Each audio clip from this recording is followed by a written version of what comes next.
இப்ப இதை வந்துட்டு நீங்க இப்படி எழுதித்தான் பிள்ளைகள் செய்யணுமான்னு இல்ல, இதை நீங்க மனசாலேயே செய்யலாம். இந்த கேள்வி நான் செய்ய போகக்குள்ள மனசால தான் சும்மா செஞ்சேன்.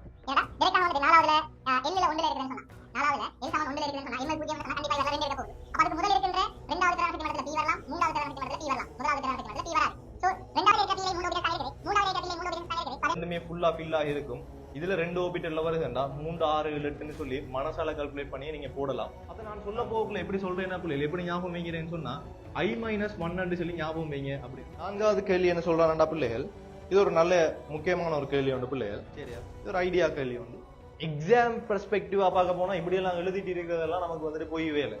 பிள்ளையான ஆன்சர் 5வது டைரக்டாவே நீங்க இப்படி கேள்வி செய்ய போகல நான் என்ன செய்வேன்டா ஃபர்ஸ்ட்டுக்கே நம்ம தலை வந்து கொஞ்சம் குறுக்கால தான் வேலை செய்யும். ஸோ ஃபர்ஸ்ட்டுக்கே நான் ஆன்சரை பார்த்து அதுல இருந்து விடைக்கு வரதான் யோசிப்பேன். அப்படி மேபி விடையில இருந்து விடைக்கு வரதான் மிச்சம் நல்லமாக இருக்கு. என்ன பிள்ளைகள் நான் ஒரு நம்பர் ஒன்று சொல்றேன், அதை ஞாபகம் வச்சுக்கொள்ளுங்க. போமையில வார விட வராது. ஸோ 5வது 4வது டைரக்டாகவே ஆன்சரை போட்டு போயிடலாம். ரெகுலர் மாதிரி எழுதிட்டு யோசிச்சு எல்லாம் இருக்க தேவை.